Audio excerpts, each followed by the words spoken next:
It's Thursday, which means we're thinking like entrepreneurs, and today we're going to cover the basics of running a successful Facebook ad.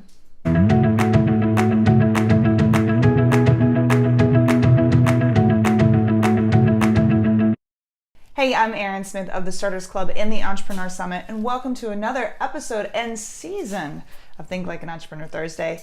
This is where we discuss the mindset shift of going from an employee to an entrepreneur and the things that you need to run and build a successful business.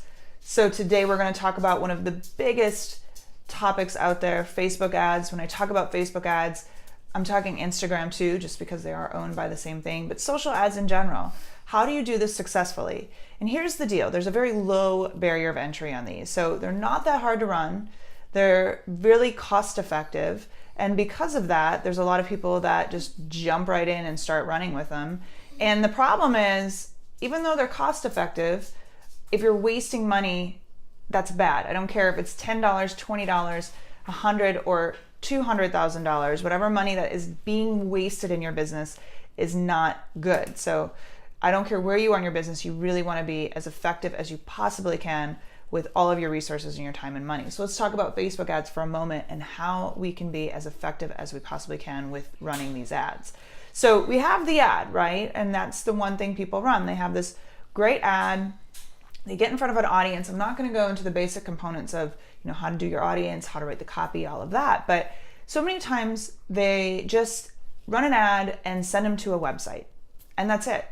And we have this belief that people just have all the patience in the world and they're going to sit and they're just going to love our business. They're going to go hang out on our website, check it out, check out what we have to offer and buy from us.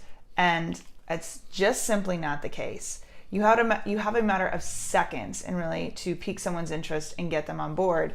And by just sending them to a website and wanting them to watch your how-to video, it's just not going to happen.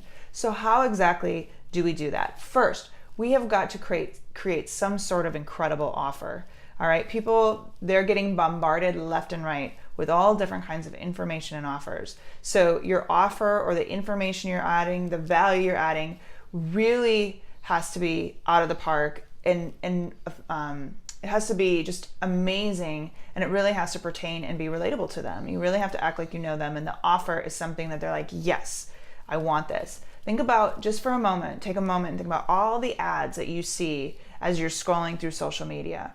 And I want you now, as you're thinking about this consciously, to really be aware of which ones like pique your interest, to which ones that you're like, yeah, I really think I need to see this, or what makes you give your email address on somebody you've never seen before, or get to their landing page and maybe even buy sometimes. Really start thinking about what are those things that make you stop your feed, stop your scroll, and actually look and begin possibly making some sort of action with this company.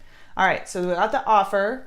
Next thing we got to do is we got to track these people, okay? You can't run an ad to run an ad and cross your fingers and hope.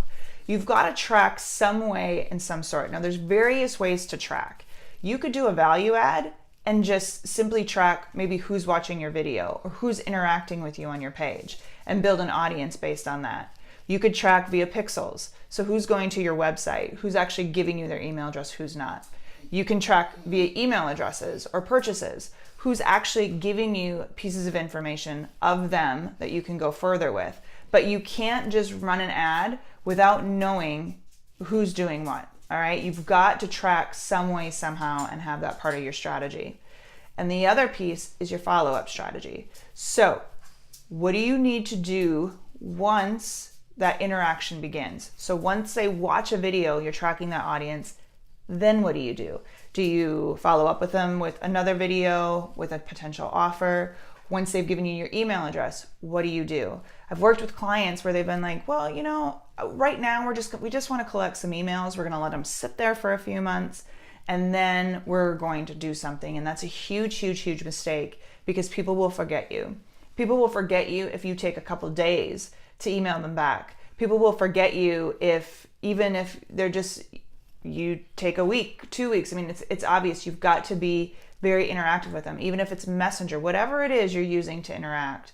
You really want to make sure that you're sitting down and saying, okay, where does this lead? How does this follow up? What happens next? So some of these basics that you need are, depending on what you're going to use in all this, because I know I threw out a lot of different options, but some landing page software. Even you could use your website, but then it's beyond your website. There's a landing page specifically aligned for this offer. So you can track who's coming, how is your landing page converting from the people that come over, and tweak and test accordingly. You're also going to need some sort of email software. Aweber, MailChimp, great ways to start. You don't need anything complicated. Don't go and spend hundreds of dollars a month on some of these software systems. Just use something though where you're going to collect emails and then it auto triggers for you. So as soon as you get that email address via the landing page, Facebook lead, whatever, you've got it set up that it can trigger out emails to these people and start that interaction. And it's creating what's called a drip typically. So you're just dripping out content to them according that aligns with basically the offer that they're getting. So it's very basic. The other thing that I want you to have when you're running ads is patience. It's not, I've done thousands of ads at this point. I've done a lot of different ads. And it's very rare that you knock it out of the park your first go around. It's going to depend on how warm your audience is, or if it's cold, if you have a list, if you don't have a list that you're going off of, do you have a lookalike? There's all these different components, but you really need to be patient. Go slow. Don't put all your money in one basket and tell Facebook, spend it all. We got this. Go slow, test it out, and then tweak and really continue to work at this. Facebook ads are very effective. Just start out small and test as you go, and you're gonna watch, and then when you get something that's actually working and converting well, go all in on that. But like I said, you're probably not gonna knock it out of the park the very first time. I know people have been like, I tried it, I boosted a few times, didn't see anything, so now I'm done. Be very strategic, and they can be very effective for you. Now, if you need help, we are happy to help you here at the Starters Club with your ads. We do various levels of just consulting with your strategy, setting you up and letting you run with them, or we will even do them for you. Whatever you need, we are happy to take that on for you here.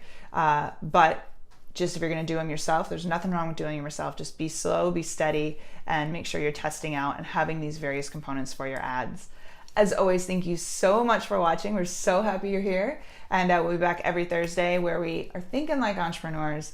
And we want to get out of that mindset shift of an employee to the entrepreneur world where you're succeeding and building your business.